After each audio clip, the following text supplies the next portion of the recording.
Good morning, guys. So today we're gonna do the part 3 of the 3-part video series here.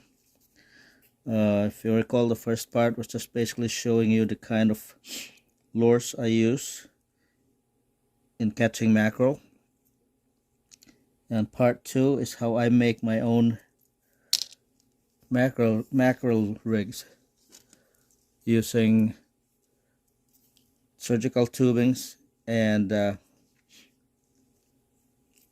tensils or mylar tubing. And then this part 3 here is I'll show you how I attach those guys to my line.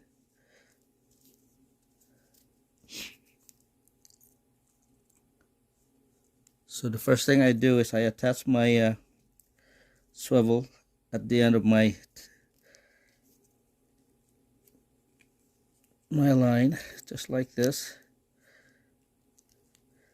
basically using a polymer knot.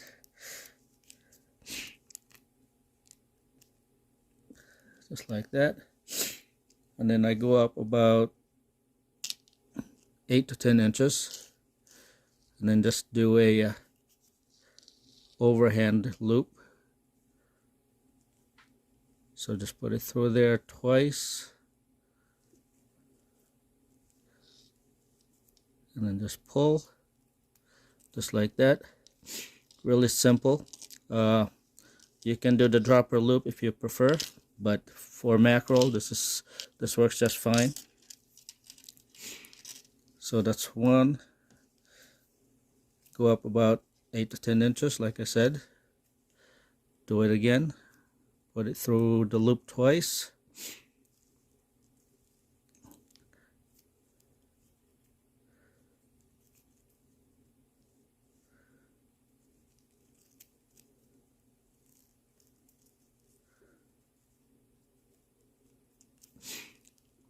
So that's 2.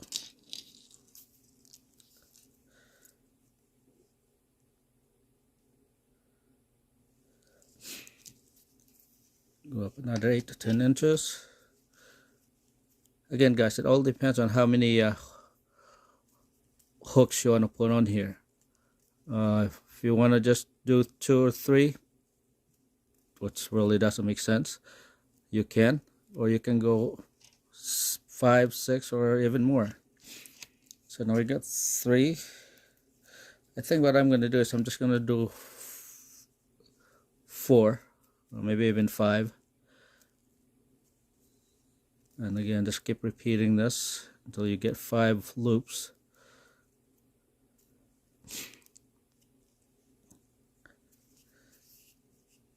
Okay, and then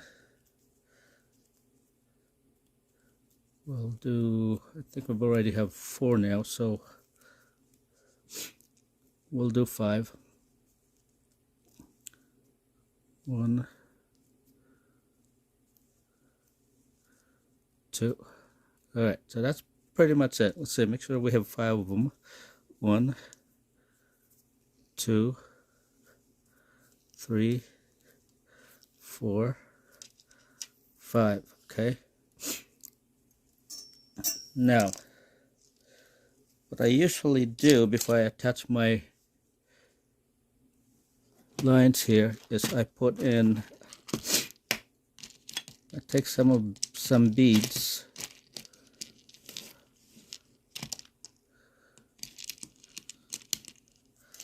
and just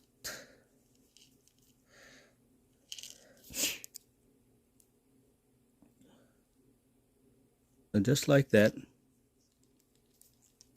So now you got a bead in there, and then you can grab one of these guys here,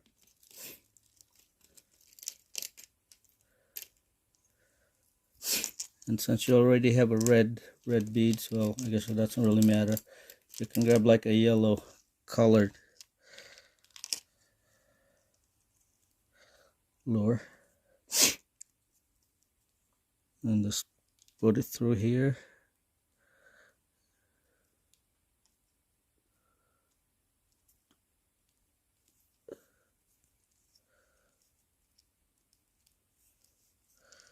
Just like that. So that's what it looks like. And I just put the bead on as an extra attractant. And then you just go through the same thing, and then you go to the next one. Now that putting the beads on is just a personal preference. You don't have to. And if you don't do it, it makes it even easier for you to put these guys in.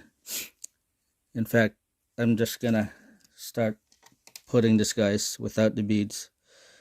I was just using this as an example. So now we got the silver mylar. So now we got 2 hooks on. Now I'm gonna put a red tubing.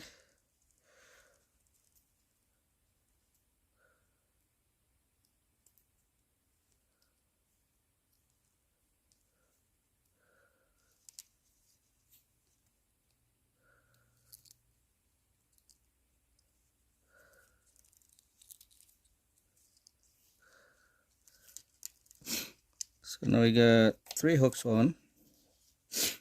Now I'm gonna put the gold one next.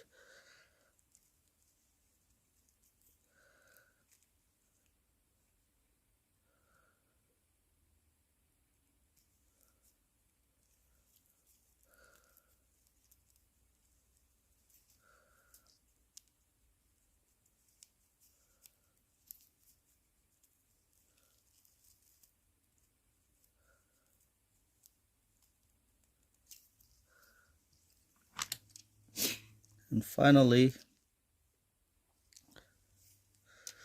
we're gonna put the green one on.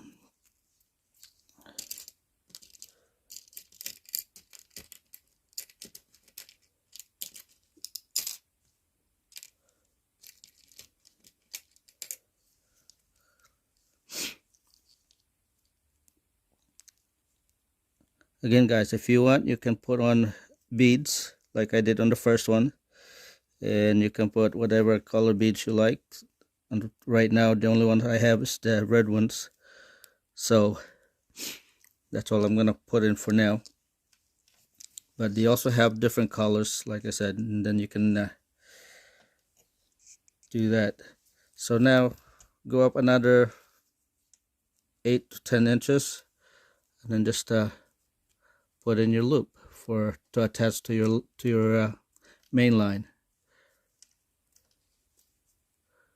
Again, the same way, just put it through twice.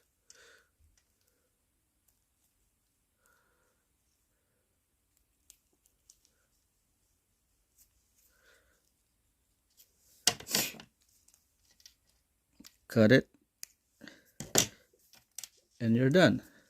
So there's one hook here, 2, 3, 4,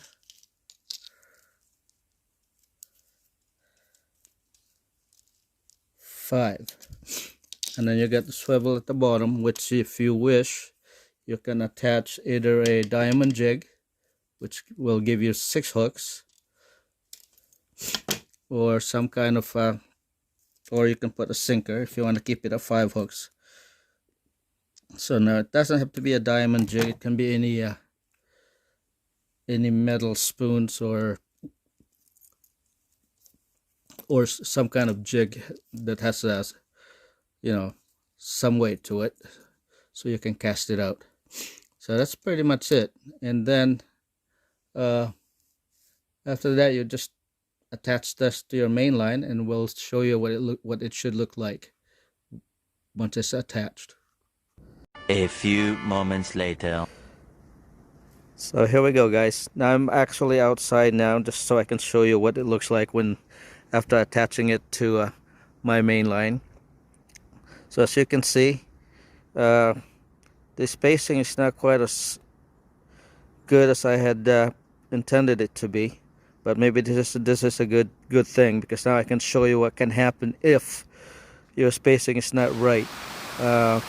You definitely want to make sure you have enough space between each of the hooks, otherwise that will happen, and you don't want that happening, especially when you're casting, because that's gonna really mess you up.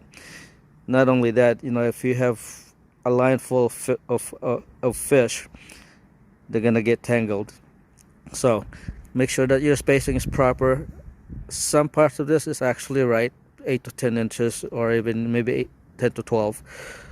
Some parts of it looks like they're a lot closer, like more like 6 to 8, which is probably what happened with this one here.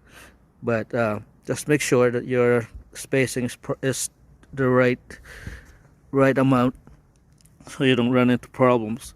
And as you can see at the bottom, I actually attached a 3/4 ounce or maybe even a 1 ounce diamond jig, which give me 6 hooks on this line. If you don't want 6 hooks, you can just attach a regular sinker to it. So, but yes, and then this first one here, that's what it should look like if you put a bead on it. But that was just an example and personal preference, and the rest of them I didn't do that, again just to show you what it looks like. But I don't think it really matters that much. These guys will catch fish, catch mackerel if they're around. So that's the key, you have to be around.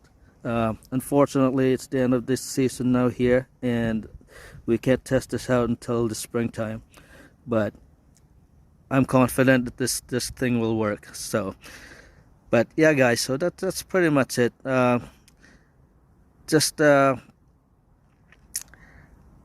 enjoy your holidays. I hope this video was helpful and will inspire you to actually make your own hooks, your own lures. I mean, there's nothing more satisfying than catching fish with something you actually made yourself. So now I'm gonna go back inside the house because it's freezing out here, and I'm sure in the videos you've heard me sniffling a lot, and that's because it is cold.